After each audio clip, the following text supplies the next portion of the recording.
Freedom никогда не забудет и не забывает друзей. Многие там казахстанские банки хотели это получить, но у Freedom это получилось там первее. Я скажу честно, что за это время мы как бы стали сильнее, открыли очень много корреспондентских счетов. Все последние положительные изменения, связанные с нашей группой, они только еще раз доказывают, что мы делаем все правильно и в правильном направлении. Все только начинается на самом деле, вся история.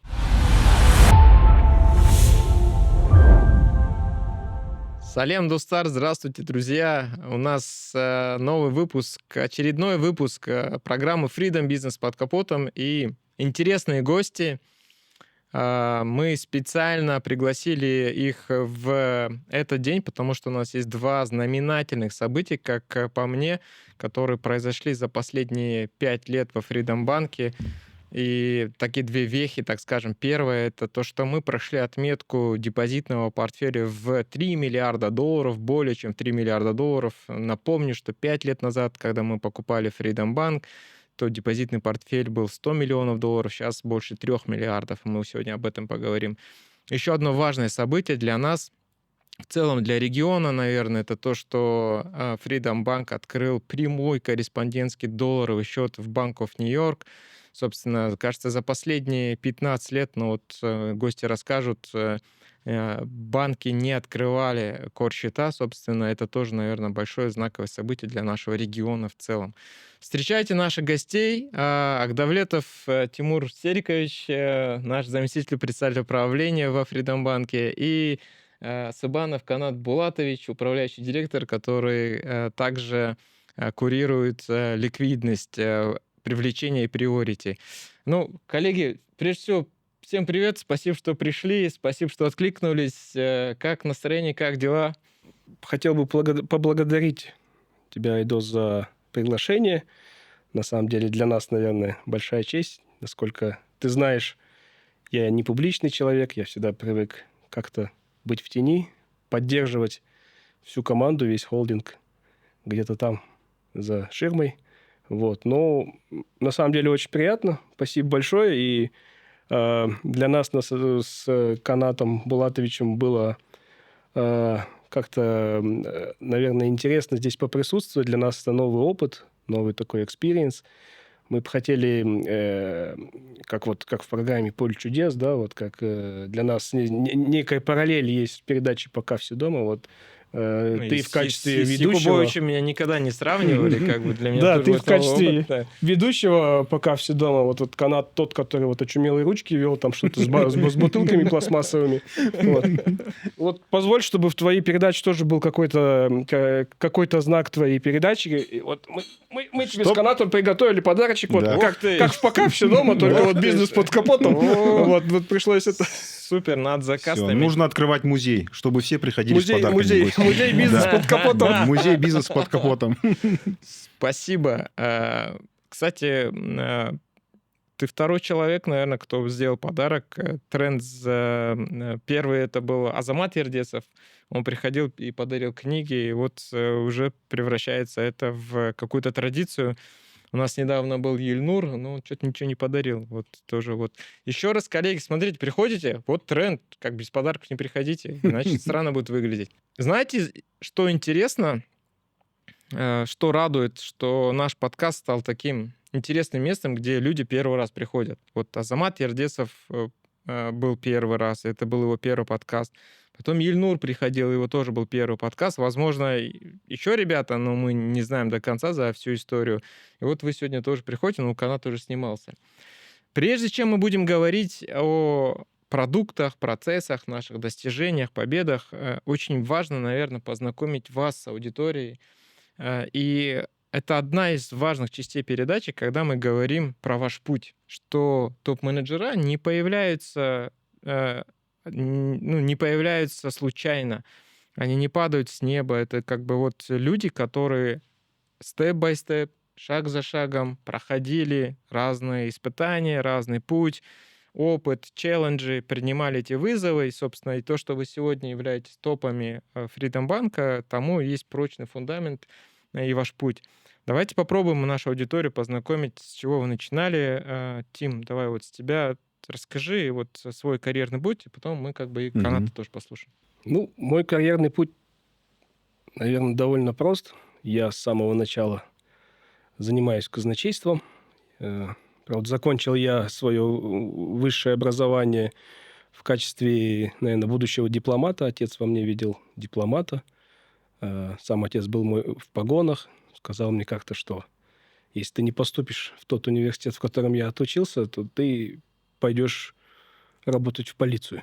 И я начал учить английский усиленно, да. Вот В школе? в школе, да. И чтобы поступить в Алмату университет, поступить на дипломата, отучиться на дипломата. И даже какое-то время я поработал в Министерстве иностранных дел республики.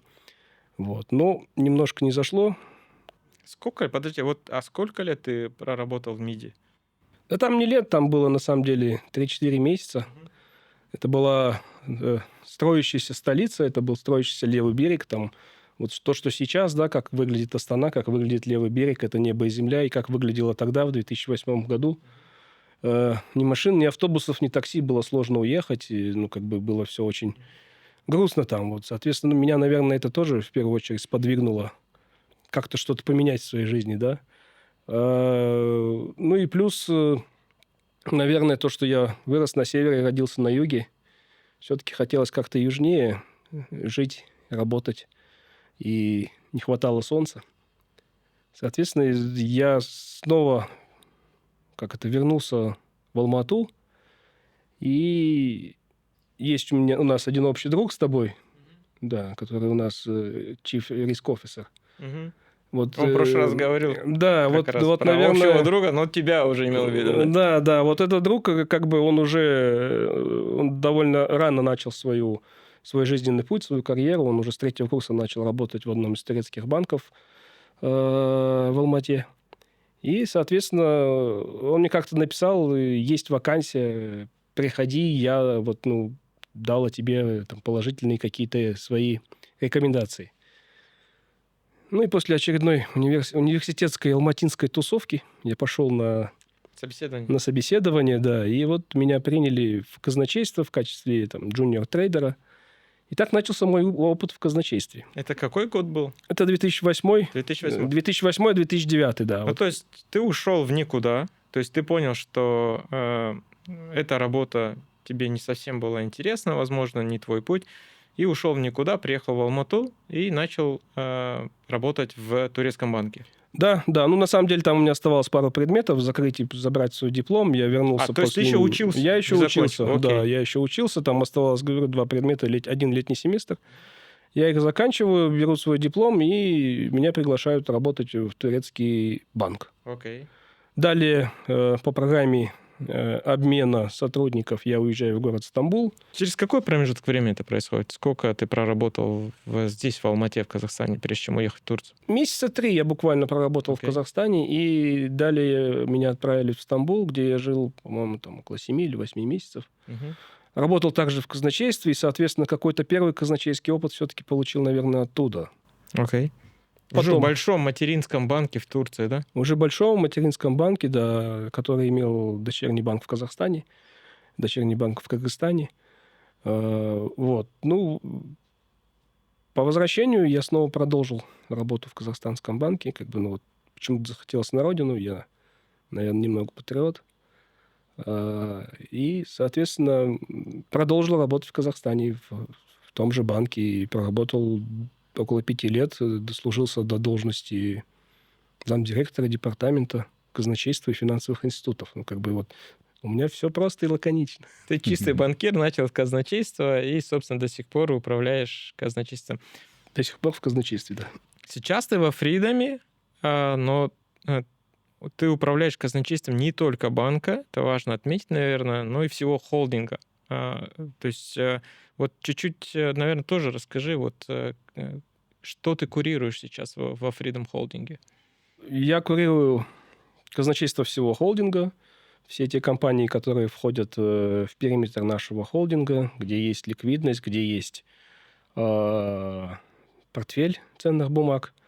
Все это под моим кураторством. Ну и, наверное, я приходил вообще, наверное, больше в брокера на тот момент, да, это был там, когда 2018 год я пришел в качестве казначея в страховые компании, казначея в брокер. Вот. Ну и потом у нас появилась сделка с банком Касанова, и, соответственно, акционер наш захотел также и банковский бизнес. И меня, как большого банкира, бывшего с опытом, направили в казначейство и банка в том числе. Вот. Ну, далее передали весь холдинг, все управление. Сейчас сколько ликвидностью. юрисдикций входят, ну, то есть стран, так скажем? 5-6 стран, я так понимаю, да, в периметр кураторства холдинга? Это же мы не только про Казахстан говорим. Это мы не только про Казахстан, да. Это Казахстан, Кыргызстан, Узбекистан. Это будущий бизнес брокера в Турции. Грузия на подходе. Грузия на потенциально. подходе, да. Ну, и Таджикистан. Таджикистан, наш дочерний банк тоже в том числе. Вот. Ну и дальше, наверное, позже Айдос расскажет о новых юрисдикциях. Окей. Передал мне слово. Канат, мы тебя знаем очень давно. Я с тобой пересекался, работал в Альянс-банке. Когда Самрук зашел в Альянс-банк, кажется, мы пересеклись. Вот, как ты пришел в банк? Давай поговорим про тебя, про твой путь тогда. Почему ты выбрал банк? Мы видели твой подкаст у Руслана Шаекина, 101 друг Шаекин, как раз Канат ходил туда, и ты рассказывал, что отец тебе сказал, что выбери профессию, ну, не только, так скажем, музыка, но и посмотри финансы. Давай чуть-чуть познакомим тебя с аудиторией. Спасибо большое. Огромное спасибо за приглашение. Мы очень давно с Тимуром хотели попасть в эту программу. И, наконец, этот день, этот час настал. Как уже ранее Тимур ответил, для нас это великая честь быть гостем такой программы. Я закончил университет в 2002 году по специальности экономист. Затем я поступил в юридический университет. В 2004 году закончил. У тебя два высших образования? Два высших образования. В Жургенева я хотел поступить, но, к сожалению, не было приняли. времени. Нет, ну, хорошо, пусть будет так. Вот. А затем пару лет работал в компании, но и получилось так, что я смог устроиться в банк. Устроился я на должность обычного менеджера. Ну, изначально, конечно, я проходил стажировку порядка 3 месяцев. Потом меня взяли в кредитный блок, устроился менеджером и понял, что мне в большей степени работа привлеченца. Банк был таким маленьким, сложно было привлекать. На тот момент было очень много банков, была большая конкуренция. Ну и через некоторое время я устроился в более крупный банк, АТФ банк, в управление по привлечению клиентов. Там у нас мы не только один продукт продавали банковский. То есть это были зарплатные карты, расчетно-кассовое обслуживание, комплексно, кросс-продажи. Спустя некоторое время я устроился еще в более крупный банк. И в Альянс-банке, когда мы как раз работали, я очень часто сталкивался с тобой именно когда был докладчиком на комитетах. Постоянно, я помню, бегал, стоял около кабинета, ждал очереди, когда можно подписать какую-то повестку. Тимур на тот момент, Айдос, наверное, один из единственных допоздна сидел. У него свет всегда до глубокой ночи горел в кабинете. Ну и затем, получается, у меня опыт с 2006 года. Ну, а история во Freedom банке очень интересна. Я пришел сюда по контракту. Вот. Ну и постепенно стал уже управляющим директором. Кстати, когда приходил Канат, ну, мы друг друга знали. Во-первых, я помню, что ты занимался привлечением ликвидности. Банк был в 2021 году, такой ноунейм банк, Freedom. Мы еще, ну, как бы на рынке восприятия были, что мы занимаемся брокериджем в основном. Не до конца была понятна наша стратегия как банка. Ну и понятно, доверие, восприятие рынка. И когда Канат пришел, у нас просто не было вакансий на тот момент, ни структуры, ничего. Но Канат сильно хотел попасть в команду, и я помню, что я предложил тебе договор гражданско-правового характера. Говорю, вот если хочешь, начинай без каких-либо обещаний, без каких-либо обязательств.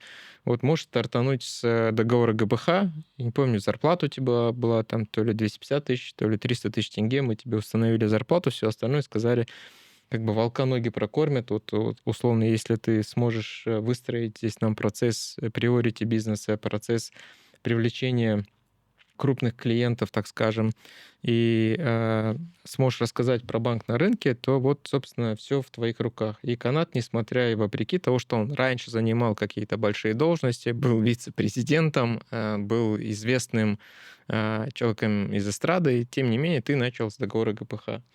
И был интересный кейс. А кто будет курировать Каната? Вот ему же нужен куратор был. И я как раз вот Тимуру Сериковичу нашему любимому говорил: Тима, обрати внимание на Каната. Тима тоже со стороны, наверное, не со стороны, знал Каната.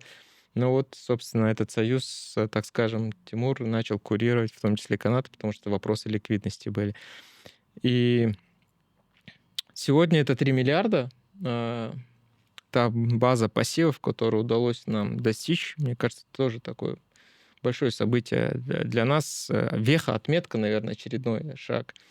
Расскажи вопрос, как было трудно или не трудно? Вот, наверное, путь вот в течение 5 лет крупными мазками, как удалось достичь нам 3 миллиардов? Первые годы было очень сложно, потому что клиенты не знали, что есть такой Freedom Bank. Вот еще минутку, я помню, мы сидели, один кабинет был на двоих, на троих, я помню, и Канат сидел с телефоном, прозванивал, звонил компаниям: алло, здравствуйте, это вот Freedom Bank, такой-то, такой-то Канат.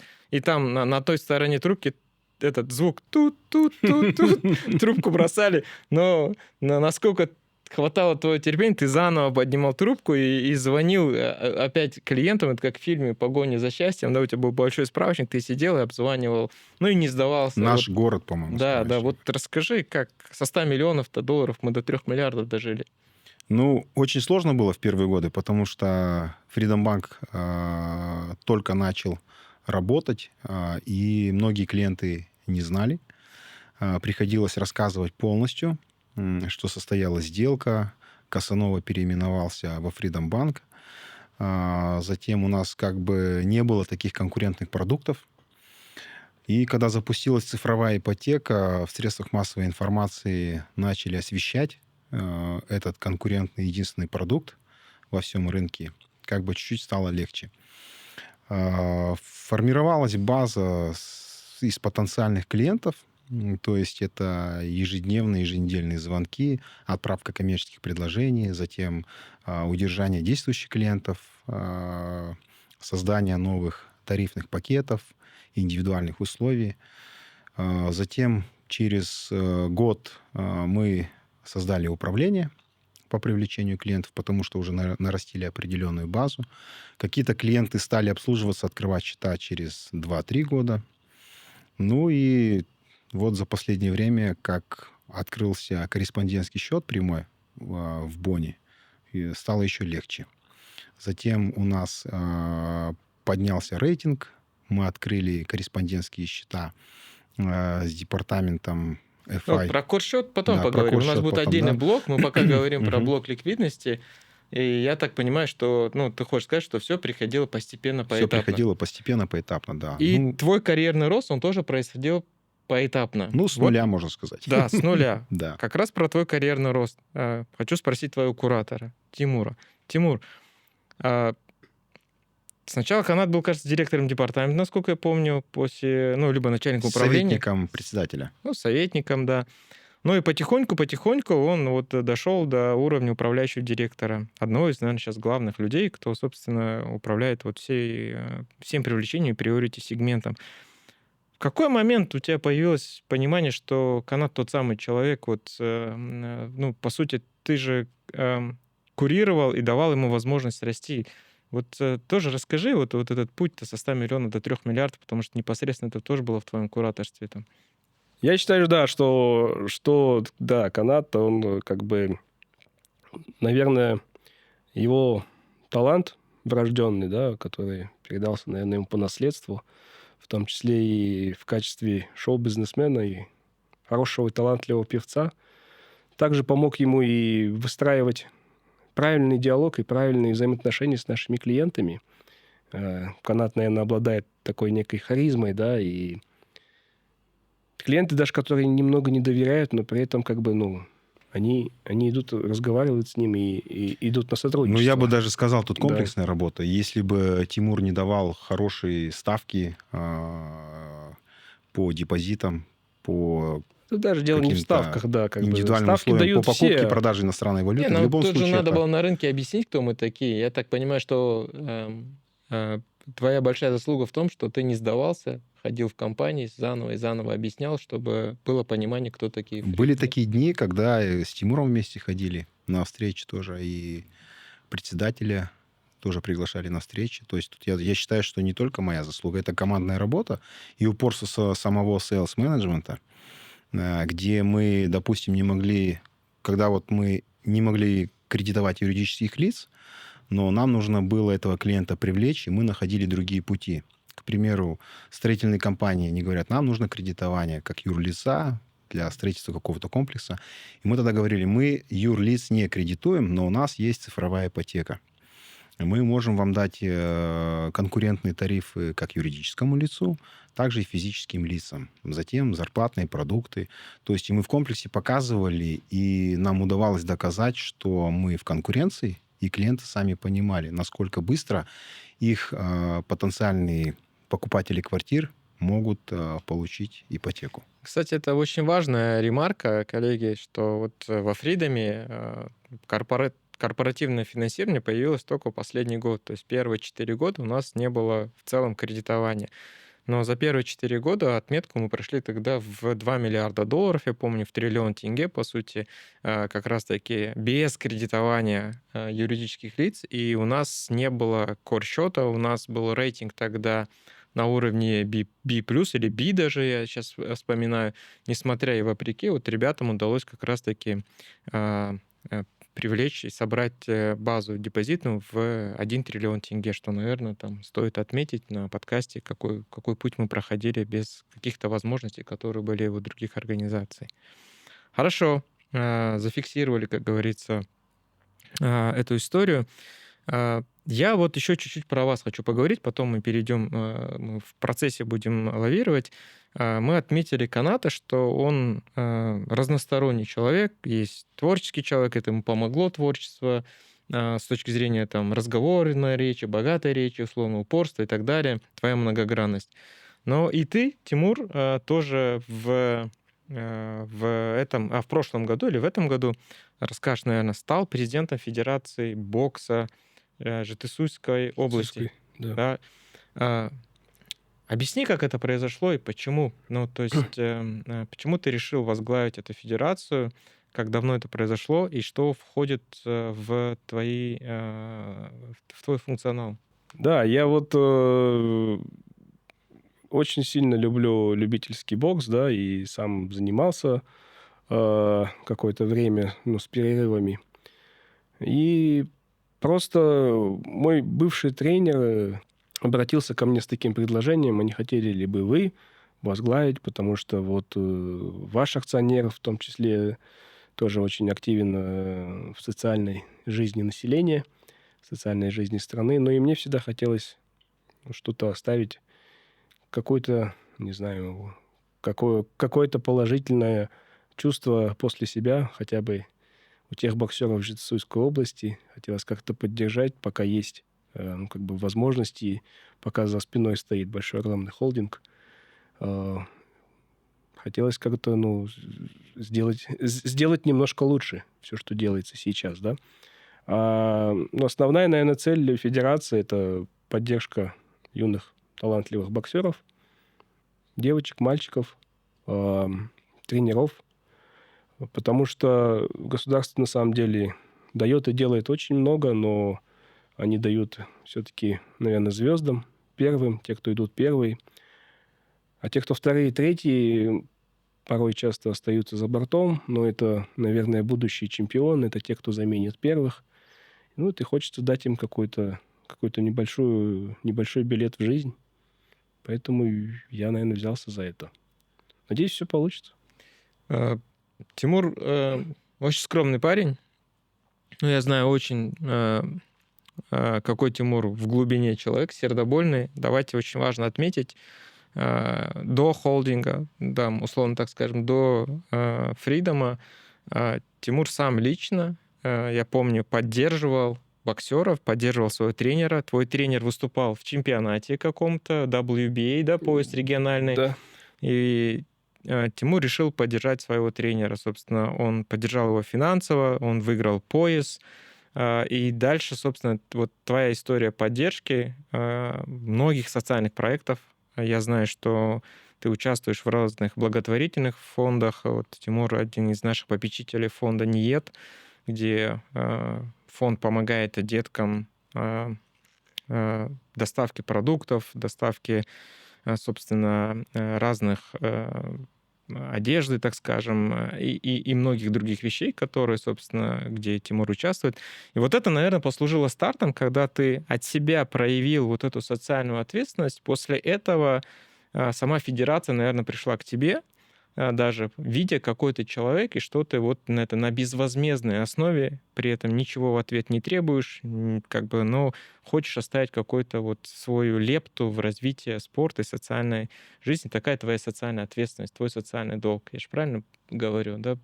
Так и есть, да. Я всегда вот Канат Булатовичу говорю, что если Бог дает, надо делиться, да, как бы. Ну вот, собственно, что мы, наверное, из важного первого блока подчеркнули. Во-первых, то, что ребята принимали разные вызовы, и несмотря на возраст, когда Тимур был молодой парень, он уехал в Турцию работать, проработал, вернулся, и вот начал с казначейства, и уже там десятки лет, так скажем, управляет этим бизнесом, и сегодня является крупнейшим топ-менеджером в холдинге, не только в банке, и управляет всей ликвидностью нашей группы.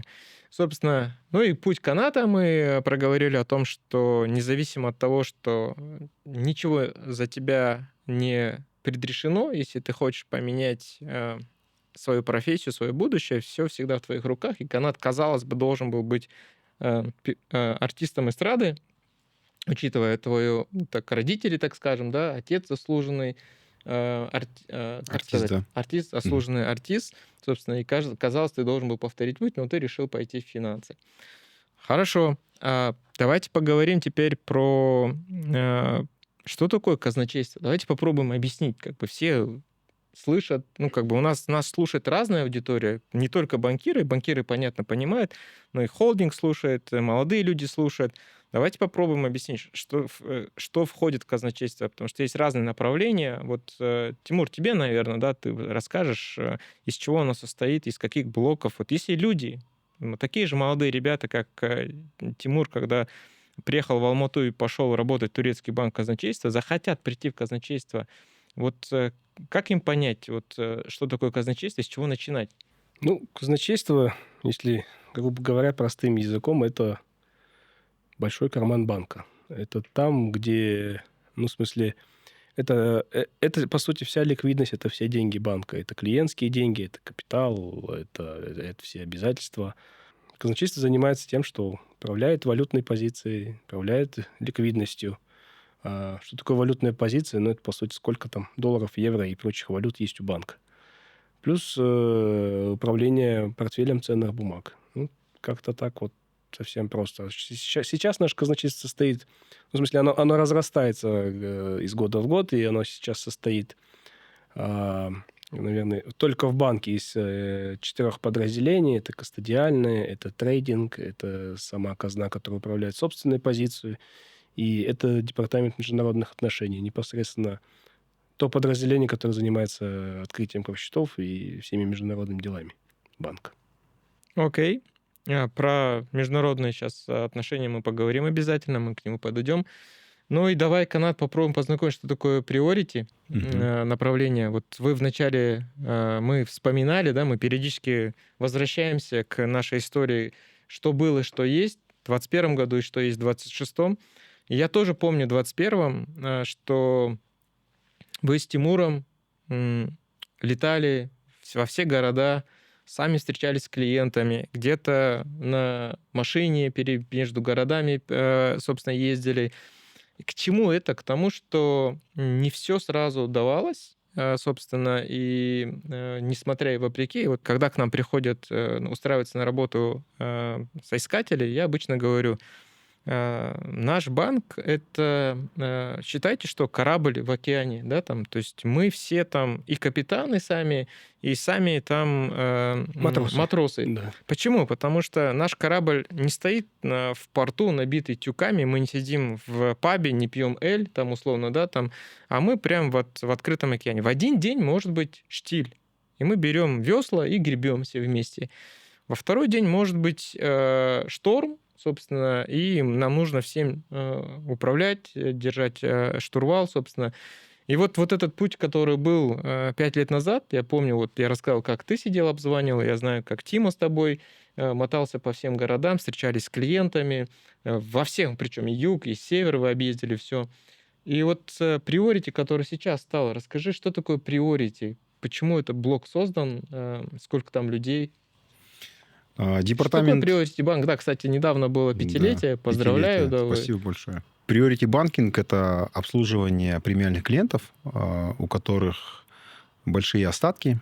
Это сегмент выше VIP-клиентов.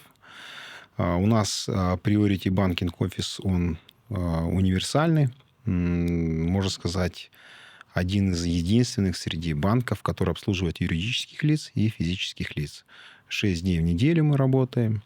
И в головном банке есть департамент, который координирует деятельность Priority. У нас на сегодняшний день 3 Priority, уже 3 Priority. Это Астана, Алматы и Шымкент.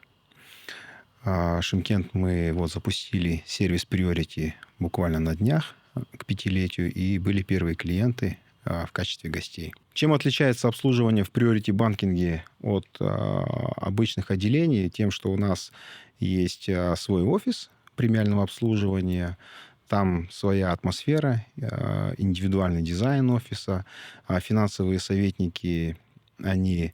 Как бы у нас в целом все сотрудники квалифицированы, но тут класс обслуживания намного выше. Также они могут обслуживать на иностранном языке, продавать не только банковские продукты, но и консультировать в целом по продуктам всего холдинга Freedom.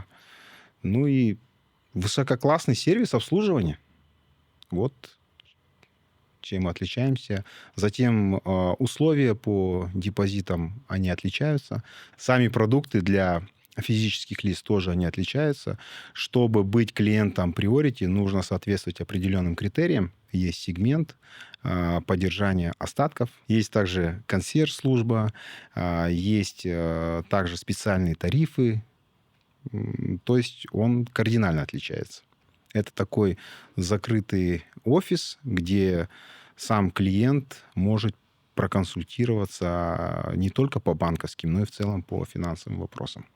Также у нас финансовые советники могут обслуживать не только физических лиц, но и владельцев бизнесов. К примеру, на сегодняшний день очень востребовано, когда владелец бизнеса обслуживается у одного финансового советника, то есть у него обслуживается он, его семья, близкий, его компания, и это все ведет один менеджер. Ну, супер. Я сейчас вспоминаю, как раз ты рассказываешь, то есть вот Аселя в Астане возглавляла Priority, сейчас она исполнительный директор у нас в головном банке, и это тоже показатель того, что если ты любишь свою работу, и ты настоящий профессионал, собственно, ты можешь расти внутри организации, в периметре холдинга. Мне кажется, это классная история для Сели и классная история для Фридома, когда вот есть человек, который знает все детально. Плюс, наверное, хочу отметить тоже, когда первый Priority в Алмате создавался и один из банков закрывался, мы как раз схантили всю команду Priority этого банка, и Аида к нам присоединилась, собственно, и она как раз в Алмате управляла Priority направлением. Сейчас Аида, наоборот, в Астане. То есть Аселя переехала в Алмату, а Аида поехала в Астану. Такой change произошел, да, там, и то есть Аида помогает нам развивать Priority направление в Астане. Коллеги, смотрите, Что было в этой истории, очень важно отметить, что мы жили в каких-то ограниченных условиях тогда. У нас не было прямого курс-счета доллара. Я сейчас планомерно перехожу, но очень важно вспомнить всю историю. Я помню, как мы, во-первых, надо поблагодарить, наверное, тех наших друзей, банкиров, которые с нами работали по взаиморасчетам в долларах, в других валютах и поддерживали. Но потом происходит Гинденбург. Условно, есть определенная реакция рынка, понятно, комплайнс-офицеры начинают триггерить. Вот. И не всегда было все прекрасно. Кор отношений прямых долларов нет. Я помню, мы с Тимуром, не все, опять, мы не со всеми банками дружили, не все так воспринимали нас. Но есть банки, с которыми мы дружили. Я помню, мы как-то с Тимуром просто рыночно, как бы ассистенты списались, назначили на встречу, мы поехали на эту встречу, сели и проговорили. Я специально не буду называть банки, как бы они, как бы, наверное, нас услышат, увидят, но вот хочется их поблагодарить, когда мы сели за стол, как бы, и ряд банков рыночно просто сели и проговорили, мы обменялись открытием кор-счетов, и многие до сих пор с нами дружат, и мы им дружим, очень благодарны в том партнерстве, которое было.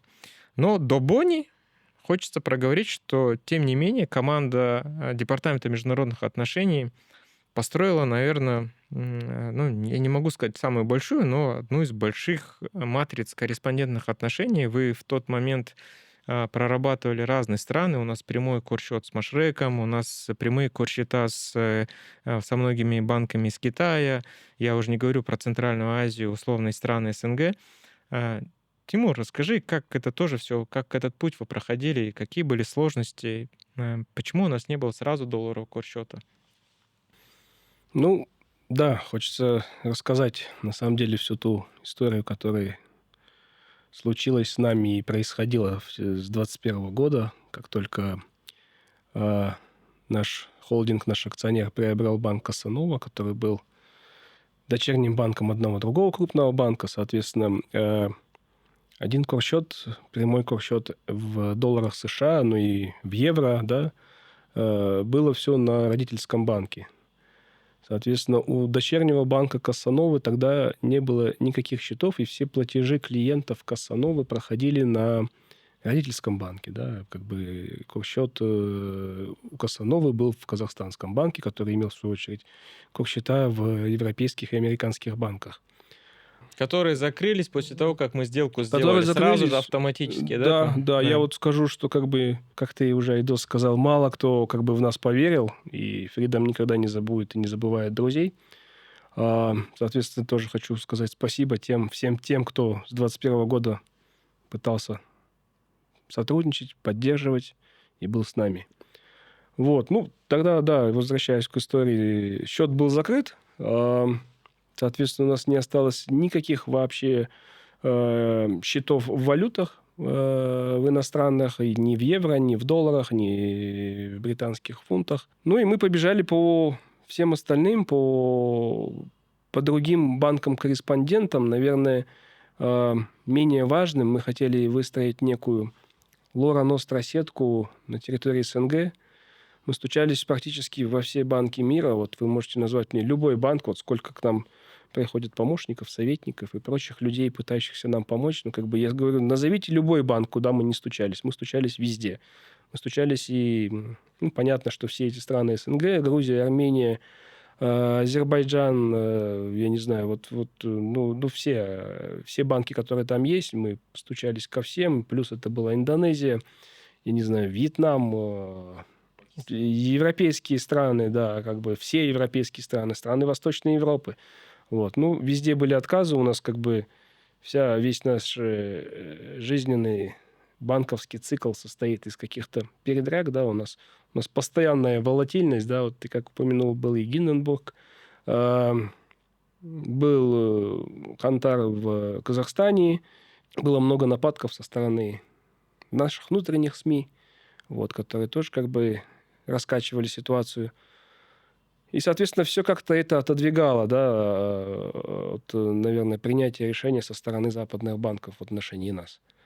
Вот. Ну, я скажу честно, что за это время мы как бы стали сильнее, открыли очень много корреспондентских счетов наших. Их более сотни. Сколько сейчас у нас счетов Да, открыто? у нас более 100 Ностралора счетов во всех валютах.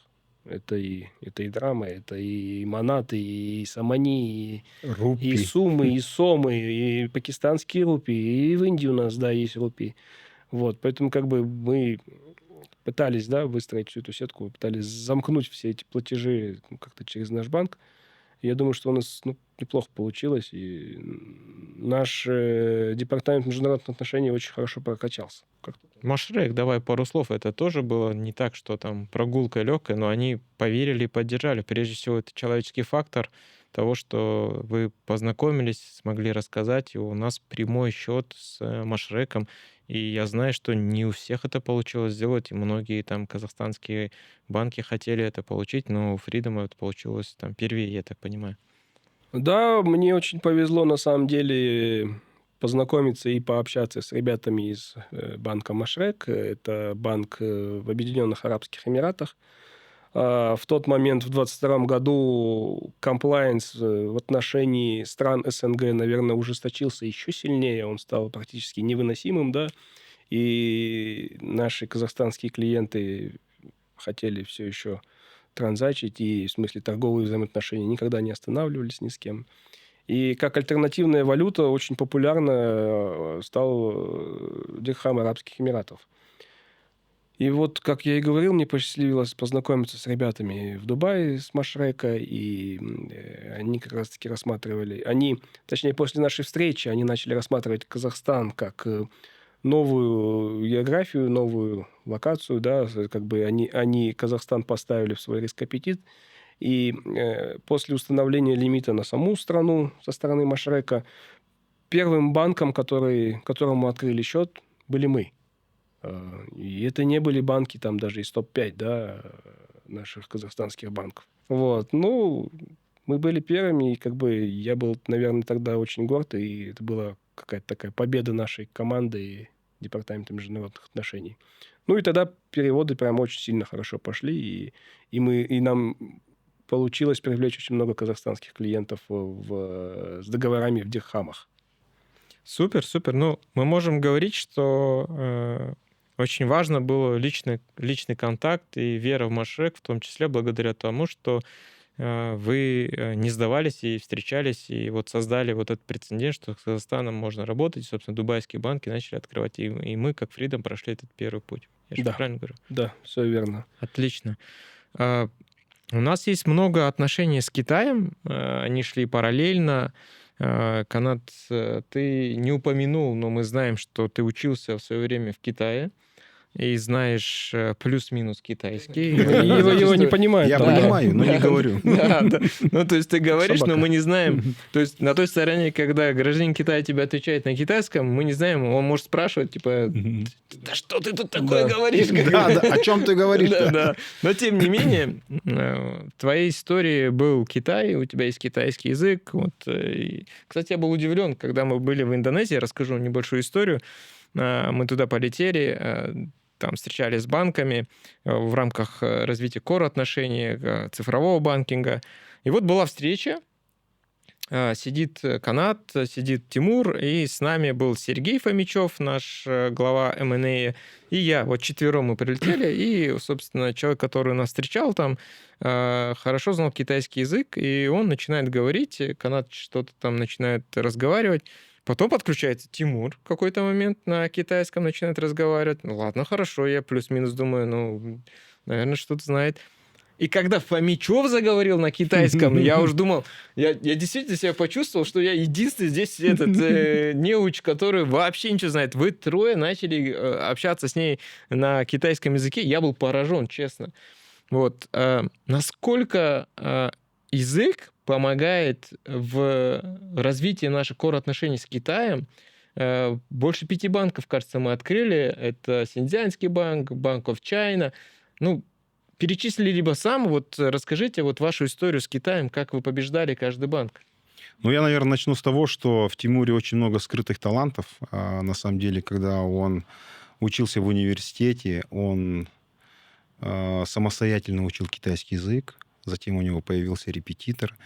Но у него не было как таковой практики общения на китайском языке, но когда мы ездили в Китай в командировки, у него с каждым днем все больше и больше появлялись новые слова. Сяован, да, его называют? Да, Сяован, да. Сяован, да? Сяован. И когда мы были в Китае в командировке, Тимур прям очень много слов вспомнил. И он говорил, этот иероглиф пишется так, здесь так пишется, произношение такое-то, смысл такой-то. То есть он вспоминал. И он говорит, слушайте, ребята, если я еще чаще буду сюда приезжать, наверное, я точно заговорю на китайском языке.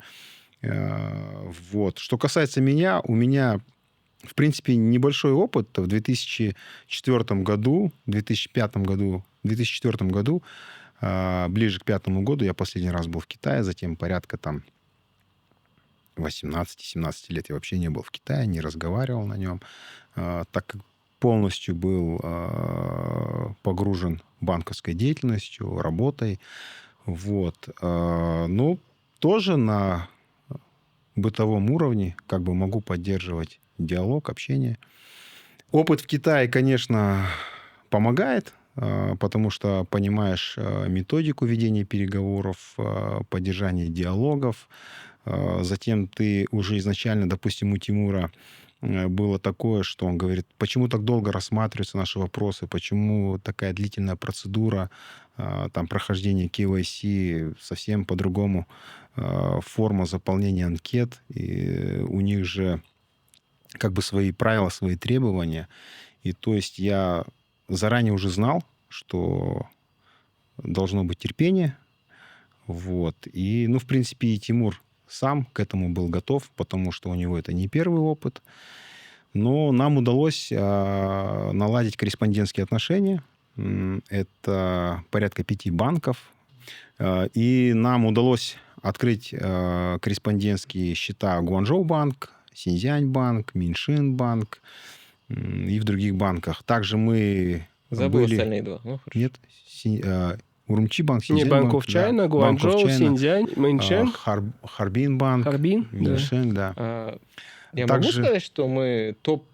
Есть банки, у кого больше Ну, корсчетов? наверное, только у Bank of China, который Не, ну имеет давайте здесь не будем дочерний банк, да, в специфически. Если Казахстане. мы возьмем казахстанские банки, Freedom имеет максимальное количество кор-отношений в Китае. Я же правильно говорю? 5 банков открыть, это же непросто. Я думаю, что да, и Да. таких счетов точно нет у наших казахстанских банков, потому что мы прям в такие банки экзотические заходили, где даже не знали, как бы, что такое Казахстан. Также у нас И не вот- только в юанях, но у нас также Ну, и в в долларах, долларах. да, Да, у нас есть, да. по мейнленд Китая ходят долларовые платежи и, опять-таки, валютные договоры, которые в долларах США, но с торговыми партнерами Китая мы можем обслуживать очень легко. Как это? Во всех восточных странах, на самом деле, очень сложная бюрократия, все это очень долго, как и в Японии, да, но если Да, это... бюрократическая Если завязывается какая-то связь, то эта связь очень надолго. Поэтому, ну, как бы, пройти KYC для них, ну, по сути, стать их родственником, да, стать их братом. Затем также хотелось бы отметить, что банки-партнеры, с кем мы вели переговоры, где мы открыли корреспондентские счета, они были удивлены, насколько цифровой Freedom Bank, то есть мы презентовали, рассказывали про цифровую ипотеку, про нашу экосистему.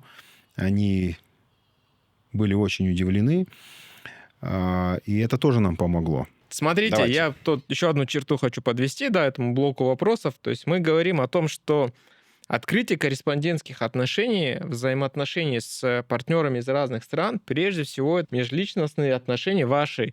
И это невозможно сделать за 2 дня. Почему, когда говорят там отправить тот или иной перевод, нет этого или иного банка, то есть это должно все равно время занять. И открытие одного корсчета может занять 3-6 месяцев, условно. Там, наверное, каждый банк из Китая, там как минимум 6 месяцев вы проходили путь от KYC до взаимоотношений, поездок, постоянных встреч. То есть это не так, что выглядит, чтобы мы объяснили нашим зрителям, что ты письмо отправил, просто откройте мне корсчет. Неважно, какая у тебя история, неважно, кто ты, но ты должен, собственно, выстроить вот эти отношения. Приехать, договориться, рассказать, показать себя, презентовать. И вот этот пласт работ, который вы проделали за эти 5 лет, сколько стран вы посетили, вот эту глобальную, огромную работу, которую вы провели в рамках развития наших отношений. Все правильно? Да, все правильно. Ну, там очень большая работа. Также у них же есть свои определенные требования по количеству переводов, по компаниям, что компании должны быть чистые, несанкционные. То Ну, есть, безусловно, мы говорим must-have, мы это как бы должны да, быть, понятно, compliance. Ну, я Compliant, бы, это потому наверное, что, уже, да. хотел конечно. добавить, что вот все те банки, которые сейчас есть в Казахстане, у них довольно-таки уже четкая и выстроенная инфраструктура и набор счетов и валют. А, Он есть, и он уже есть давно, да. Ну, И это, десятилетиями, когда это было вообще просто, да, да, там. это было, мне кажется, это было намного проще. Тогда как бы и времена были другие, ну и, соответственно, и, наверное, и мировых конфликтов, и глобально все это было меньше глобальной какой-то аллергии, да. Соответственно, как бы, ну, наверное, все это было легче, ну, как мне кажется. Вот. А сейчас как бы мы практически там с 21 года мы практически с нуля, да, выстраиваем всю инфраструктуру в этом банке, как я и говорил.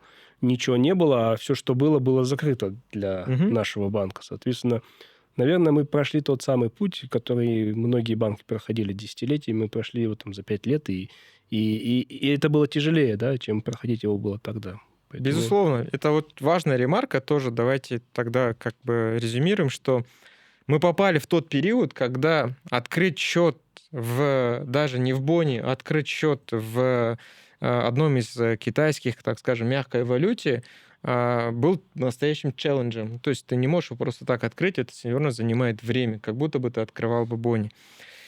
И понятно, что исторически у других организаций они были так скажем, в эпоху расцвета банковской системы в Казахстане, когда открыть тот же Бони было очень, ну, проще, так скажем, легче, потому что, ну, вот геополитика, она откладывает свой отпечаток. Я потихоньку, планомерно подхожу к открытию прямого корреспондентского счета в Бонне. Это большое событие, повторюсь, как бы анонс всей этой истории. Я заранее вас предупреждал, что я бы хотел с вами обсудить, потому что это прежде всего это ваша заслуга, вашей команды, Куралай, всех ребят, кто участвовали в этой истории, комплайенса, подготовкой документов, Дим Давженко, Сель, да, там все ребята, собственно, прорабатывали этот путь. Я знаю, Тимур начинал с 21 года разговаривать с коллегами из банков Нью-Йорка, и вот, собственно, это событие состоялось. Мы, честно, даже вот до конца еще не верим, да, но вдохновлены, и наш акционер написал большой пост, как, собственно, наша команда отработала. Вот расскажи, Тима, поделись той историей, как это все происходило, сколько раз захлопывали дверь перед самым, так скажем, носом, но ты все равно не сдавался. И вот сегодня мы имеем... И что будет завтра? Я знаю, есть планы дальше по евро, по фунтам, иенам. Вот давай расскажем нашим зрителям. коллег из Бонни, наверное, я знаю уже давно, еще из предыдущего места работы. Я как бы, ну, я не знаю, там, с 2013 года я обхаживаю их представительство, их офис, который был в Москве, потом позже переехал в Лондон. Мне не согласовывали встречи, и я очень как бы настойчиво просился, и летал, звонил, писал. Вот, и начав свой путь в Freedom Bank, я продолжил это делать и, наверное, с большей силой, да, как бы и все те же коллеги, все они все еще там работают, все еще как бы являются основными decision-мейкерами, да, и, ну, мне кажется, наверное, это все как-то, как это, звезды легли, все в общем и рейтинг, и наша позиция, наверное, в банковском секторе Казахстана, и усиление нашего комплайенс, мы там по комплайенсу выросли да, там, раз в 30, наверное. Вот. Все это, наверное, в совокупности дало нам тот самый положительный результат, это то самое Кумулятивный эффект, да? положительное решение, да, в отношении нас. Вот. Ну и в дальнейшем, да, мы планируем, это же как зайти домой в гости, да, если ты зашел, как бы, если ты... В лигу, да, так да, условно? если ты прошел, как бы, то все, ты можешь пользоваться всеми услугами, и, соответственно, мы подали заявку на открытие счетов в Bank of New York в других валютах, это швейцарский франк, японская иена, гонконгский доллар, это... Что еще? фунт британский, да, ну вот как бы все те самые твердые и самые популярные валюты, которые есть. Плюс дополнительно мы хотим открыть там кастодиальный счет, так как у нас есть кастодиальная лицензия у банка. Вот. Ну, путь был сложным на самом деле, но в совокупности старанием наших коллег, да, где-то и наш акционер, да, правильно закрывал какие-то глобальные вопросы, которые возникали и к нему, и к холдингу, да. Все это дало положительный эффект, и вот мы сейчас там, где мы есть. Ну, мы же правильно говорим, что вот когда мы говорим про ту лигу, куда мы попали, это как Лига чемпионов, да, там ты в Лиге чемпионов играешь, и это некая галочка того, что ты стал теперь верифицированным. Я знаю, у тебя есть планы теперь, Райфайзен, Сити, возможно, я не JP знаю, какие, Morgan, да, Standard БАФ, Chartered, да, да. условно. Скажи, как бы вот ты планируешь дальше всю эту историю развивать, и как быстрее пойдет это или не быстрее пойдет? Или все-таки открытие курсчета для нас так и будет годами происходить? Как ты думаешь? Другие? Я думаю, что другие счета пойдут намного быстрее. Пройти KYC и compliance в большом, крупнейшем американском банке – это есть некий успех и признание, да, нашего холдинга. Я думаю, что автоматически, наверное, многие вопросы со стороны клиентов, наших недоброжелателей и, наверное, международных наших клиентов, они должны отпасть, потому что ну, все последние положительные изменения, связанные с нашей группой, они только еще раз доказывают, что мы делаем все правильно и в правильном направлении, да, это вот и рейтинг нам повысили, и, соответственно, прошли американский комплайнс. Его пройти очень сложно, да, как бы, как я еще раз говорил, если ты его проходишь, ты остаешься там надолго, и ты в признании очень долго, это, наверное, на десятки лет. Вот, поэтому я считаю, что это как бы только положительные изменения для нашей группы, для нашего банка.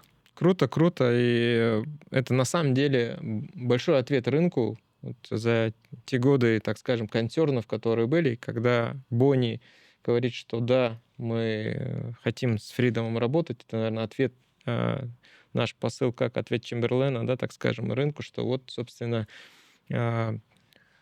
все здесь, в этом ответе. И одному из доказательств, вот ты сейчас начал говорить, я вот вспомнил, тоже хочу, наверное, подсветить, это тоже важный момент. Мы недавно с нашим акционером и группой компаний совместно с агентством по финмониторингу подписали меморандум о взаимном сотрудничестве. И в рамках этого меморандума мы на этой встрече показывали наш AI Compliance. Что такое AI Compliance? Это compliance, где интегрированы разные языковые модели, Claude, GPT, там, собственно, и покрыто все это AI-агентами, потому что мы готовились, ну, то есть мы понимали, что вот назревает, Тимур постоянно говорил, что скоро там комитет, прекомитет, но открыть корсчет — одна история, делать бизнес — еще одна история, собственно. И ты не можешь в ручном режиме постоянно обрабатывать все платежи, сегментировать их. И для этого мы как раз-таки эту платформу AI Compliance сделали, которую мы, собственно, совместно теперь с АФМ хотим прорабатывать, победить всех дроперов, вот, собственно, как криптоманов, так скажем, там нелегальный какой-то оборот и тому подобное. И это тоже ответ тому, что вот наш комплайнс, он сейчас очень крутой, и Бонни его ответил, и АФМ, собственно, его ответил. Наверное, это тоже важные веховые там знаки в нашей экосистеме, в нашей истории, которую мы проживаем. Этот год вообще был, так скажем, плодотворный, да, там у нас Да. рейтинг мы получили от Moody's, мы получили рейтинг от S&P. Я просто сейчас проговорю, может быть, завтра выйдет. Мы получили Double B от S&P, подтверждение рейтинга Moody's, у нас появился Бонни. Собственно, мы становимся, наш суперап почти достиг 6 миллионов клиентов, и у нас большие планы на экспансию. Поэтому, мне кажется, все только начинается на самом деле, вся история. Хорошо. По поводу... Хочу поговорить по поводу нашей Freedom валюты. Это вот неотъемлемая часть тоже, которая связана с казначейством, потому что такое Freedom валюта? Это ценная бумага, прежде всего, где мы сделали листинг на X.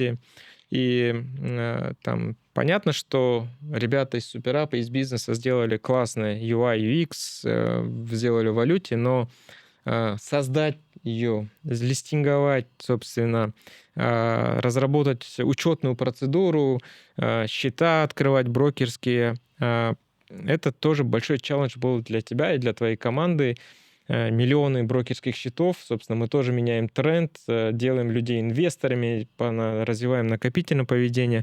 Давай тоже проговорим про это немного, как этот процесс шел, потому что я помню, когда наш Канат Дюсенов всю эту методологию разрабатывал, я говорю, иди к Тимуру Сериковичу, он тебе поможет, там, как это все выпустить, говорю. Он точно в этом разбирается, в фондовом рынке, он сделает все правильно.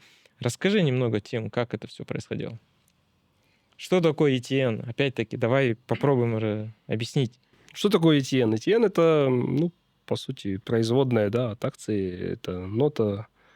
Мы взяли акцию, грубо говоря, да, как простым языком раздробили ее на 10 тысяч и выпустили ETN.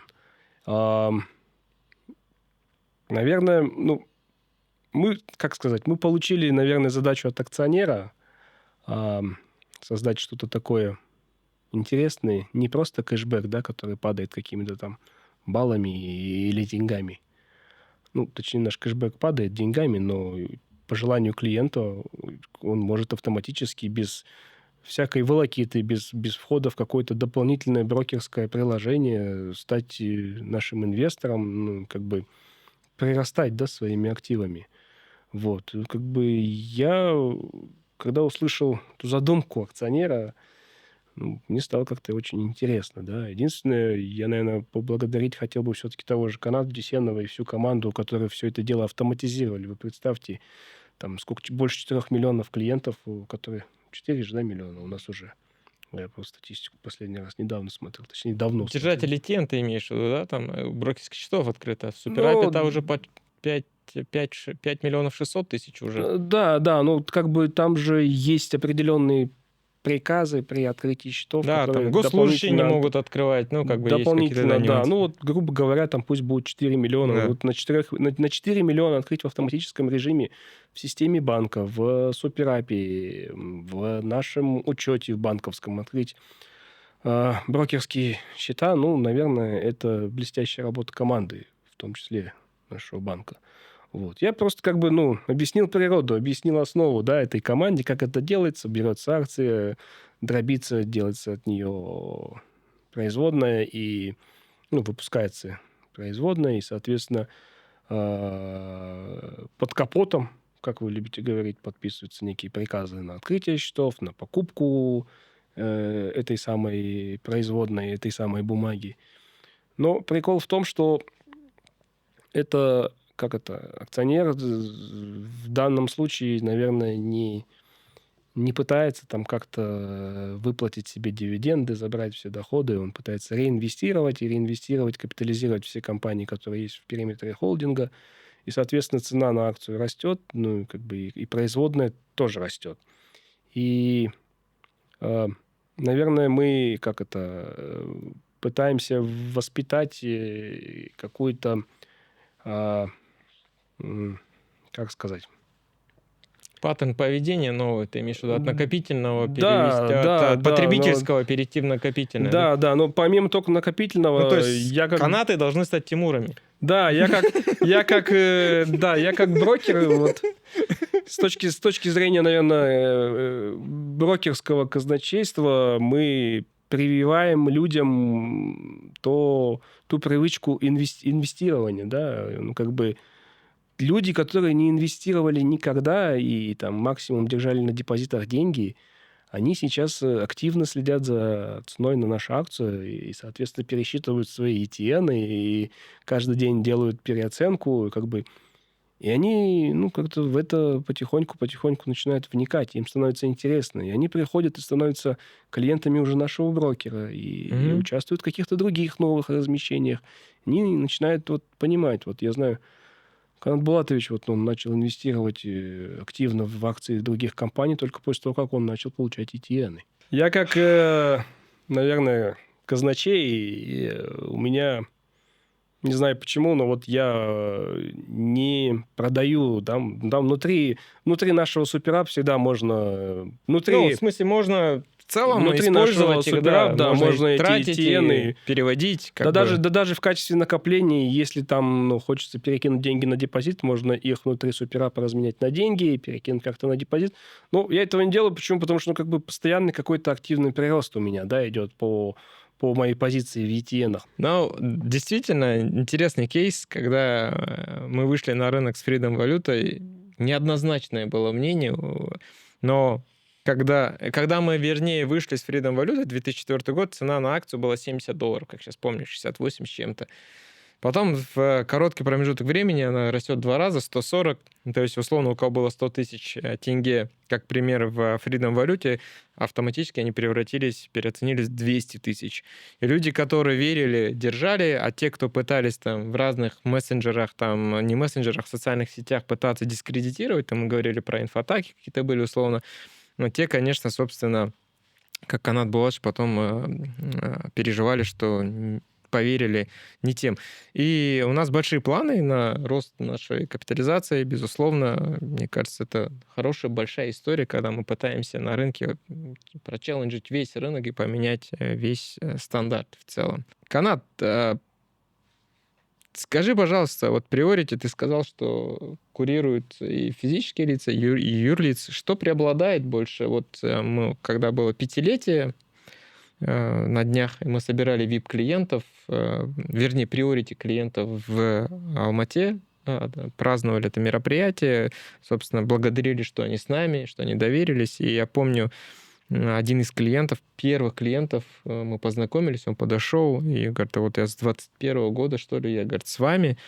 И это крупные суммы там, то есть он там держит очень большую сумму, у нас держит. И когда я спросил у него, почему вы выбрали нас? Говорит, вы знаете, говорит, вы очень крутые, говорит, ваш подход, ваши отношения, говорит, мне очень сильно нравится, говорит, и сейчас, говорит, я выхожу, и он рос вместе с нами за эти 5 лет, то есть он там активно в бизнесе, говорит, я хочу масштабироваться по Казахстану, и я, говорит, хочу, чтобы, и профинансироваться и у вас. И я когда спрашиваю, почему у нас, он говорит, да потому что, говорит, я точно знаю, что вы рыночный банк, и у меня не будет никаких проблем с точки зрения, я не боюсь раскрывать свой бизнес, я хочу с вами работать. Вы такие молодые, креативные ребята, которые могут поддерживать этот бизнес. И зачастую ты работаешь с физическими лицами или с юридическими лицами, и вот какая это пропорция, в чем разница? У нас нет как такового деления в преобладании физических лиц или юридических лиц. То есть в Priority банкинге есть определенные критерии обслуживания физическим лицам и юридическим лицам.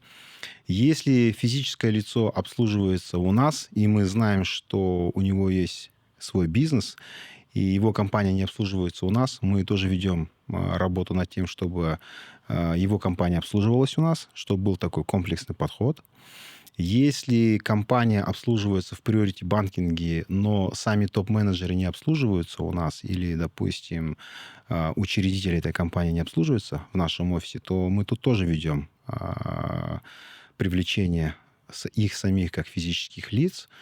Такового деления нет. Сам я лично в основном веду акцент привлечения юридических лиц в большей степени.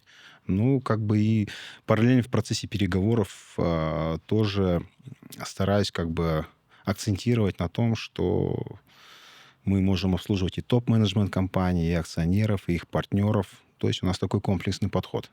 Давай попробуем тоже рассказать, что ожидает в Priority банкинге, какие будут продукты. Я знаю, вы сейчас утвердили новые дизайны, у нас появятся металлические карты, лаунжи, проходы. Вот всем нашим слушателям, кто хочет стать клиентом Priority, помимо, так скажем, тех требований, которые есть, вот если они придут в Priority Freedom, что они получат? Чем вот Priority Freedom отличается от Priority от другой организации? Наш Priority банкинг отличается тем, что мы обслуживаем не только физических лиц, но и юридических лиц. В этом году для держателей премиальных карт Freedom будет доступ в лаунж.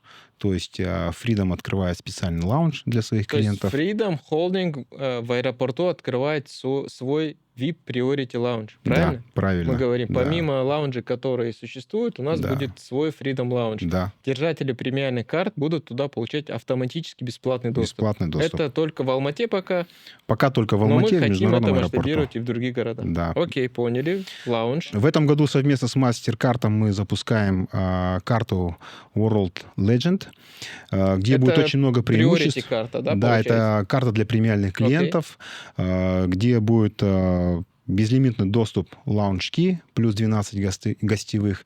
Также будет Fast Track, плюс 5 гостевых. Плюс будут доступы VIP, SIP. То есть будет очень много преимуществ. Это карта для премиальных клиентов, которая на сегодняшний день будет с уникальным красивым дизайном. Ну, я думаю, очень много времени уйдет на то, рассказать, сколько там преимуществ. Просто нужно дождаться выпуска этой карты. Мы говорим о том, что у нас будет свой Freedom Lounge в аэропорту. У нас будут специальные карты, так скажем, премиального сегмента, которые дадут много возможностей для того, чтобы клиенты заходили в лаунжи, другие по всему миру, доступ во все лаунжи. Ну и, собственно, проходили фаст-треки и много других плюшек, я так понимаю, как 24/7 консьерж, заказ ресторанов, цветов и так далее. Я правильно понимаю? Совершенно верно. Окей. Плюс, наверное, наше большое преимущество, что мне кажется, наш Priority офис самый крутой. Вот здесь я не побоюсь этого сказать, как бы это не такое какое-то бахвальство, но я видел несколько Priority офисов, как бы, и те клиенты, которые мы получаем фидбэк о том, что когда они посещают наш Priority офис, ну, конечно, там Гульферус с командой, они постарались в Кайсарсе сделать уникальный дизайн в национальном стиле. Мне очень-очень круто получилось, поэтому, дорогие клиенты, премиальные клиенты, наши, кто хочет обслуживаться в нашем премиальном офисе, приходите, выпейте чашку кофе, наши финансовые советники 24/7 помогут. Ну и, собственно, я думаю, вы будете под впечатлением. Также у нас есть программа лояльности для Priority клиентов, где есть скидки от партнеров. Это в международных отелях, в премиальных магазинах. То есть все это отражено на официальном сайте.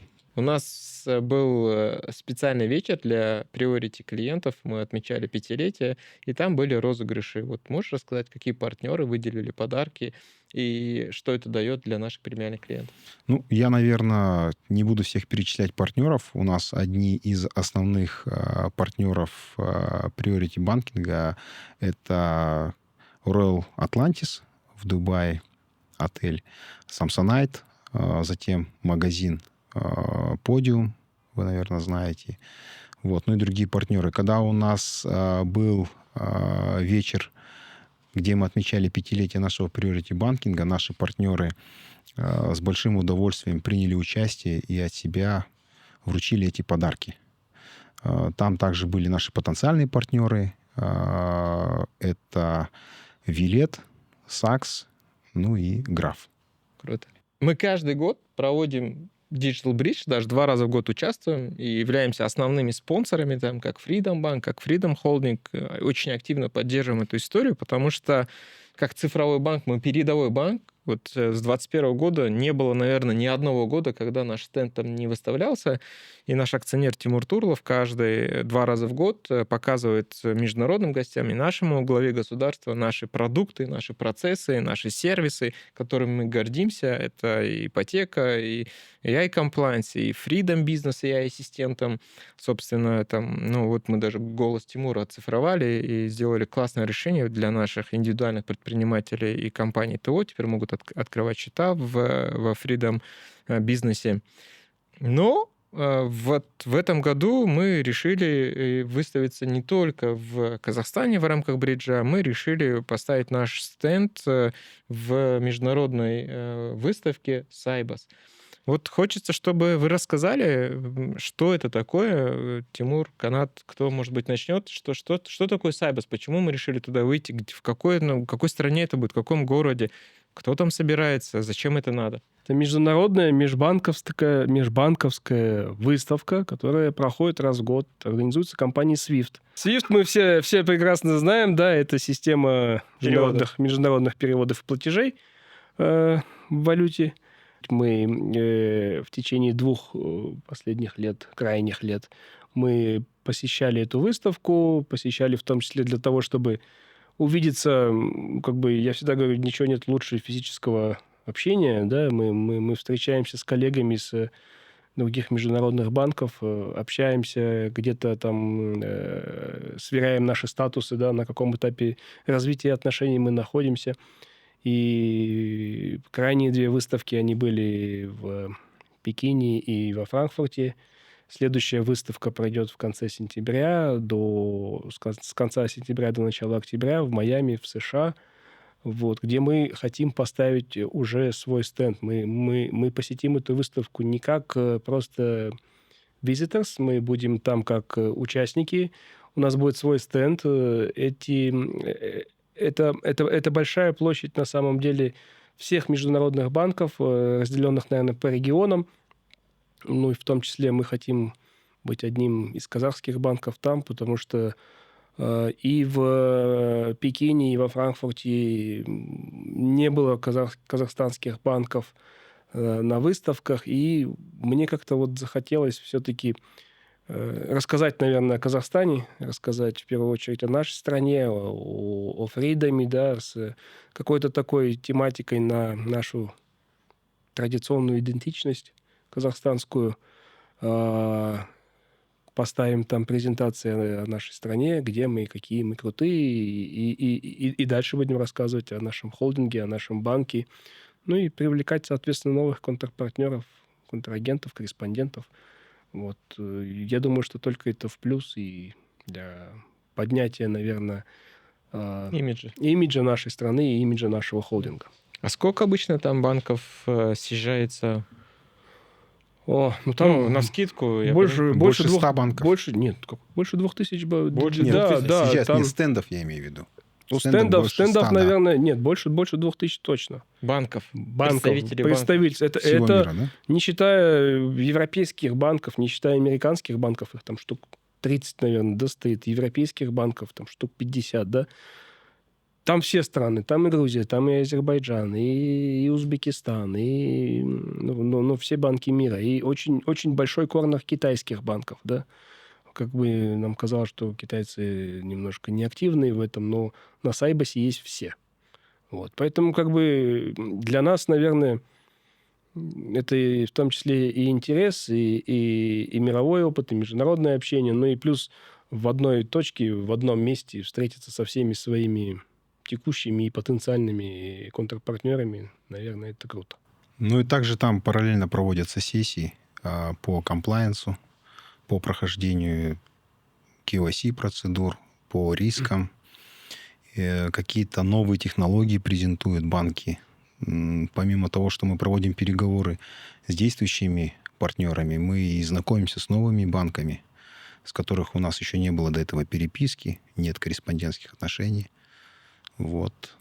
То есть это большая международная банковская тусовка самого высокого уровня. То есть куда на Сайбас все слетаются, то есть нет какой-то другой. Вот. И мы туда выходим со своим стендом. Вот, Тимур, наверное, ты больше всех посещал, наверное, этих выставок, возможно, Канад. Да. Были там казахстанские банки в истории? Не знаете? За последние 5 лет хорошо. На последних 2 выставках мы точно не видели никого из казахстанских банков, и нам захотелось... Возможно, мы будем первыми Возможно, банком. Мы будем первым банком. Да, не могу представлен. сказать за 5-летнюю историю, но за последние 2 выставки это будет, 3-я, куда мы летим. Круто. Мы там уже будем со своим стендом. Круто, тем более у нас Банк оф Нью-Йорк, Машрек, больше 100 банков, с которыми мы отношения построили. Мне кажется, круто. Коллеги, а вот можно туда попасть любому участнику? Вот что такое попасть туда? Там, я так понимаю, есть же отбор какой-то, процедура KYC. Какой банк может туда стенд поставить свой? Как такового, наверное, KYC нету, как есть это в комплайнсе корреспондентских, да, наших партнеров. Ну вот на Сайбасе Но недавно где? В Латвии было, да, там они там смотрели, там... Или это не было, Сайбас это был был? не Сайбас, это был EBRD, да. И BRD-шная процедура, но там проходили KYC, там не всех запускали туда. Там в основном были все те партнеры, кто непосредственно имеет какие-то там линии, проекты с EBRD, Мгм. так как у нашего холдинга пока все еще нету. Соответственно, мы туда не смогли попасть. Но Мы я были скажу, рядом. да, что заняло какое-то время получить просто согласование на какую-то небольшую площадь, небольшую квадратуру. Ее тоже выделяют очень усеченно. И понятно, что там, наверное, банку из Казахстана не могут дать такую же площадь, как банку там из США, какому-нибудь Банк оф Америка, да, или Банк оф Нью-Йорк. Но у нас получилось, да, пройти какой-то причек, да, какое-то согласование со стороны организаторов Сайбас, со стороны компании SWIFT. И нам было выделено место, площадь, на которой мы будем устанавливать свой стенд. Коллеги, спасибо, что пришли в гости. Конечно, можем обо всем поговорить. Очень много интересного, мне кажется. Самое главное, мы подсветили тот путь, который вы прошли, те победы, которые вы достигли, вы, вашей командой. Мне кажется, у нас самое главное преимущество нашего банка — это наш культурный код, это те элементы доверия, которые у нас есть, поддержки. И я знаю, что за эти 5 лет было немало больших вызовов у вас, у обоих, и я свидетель всей этой истории.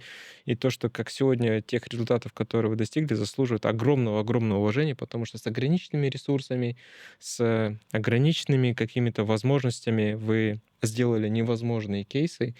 Поэтому мне очень сильно хотелось сегодня, чтобы вы поделились этими историями, потому что, прежде всего, наши коллеги, сотрудники банка будут понимать, каждый раз, когда мы приезжали в какой-то регион, все спрашивают, когда курсчет будет.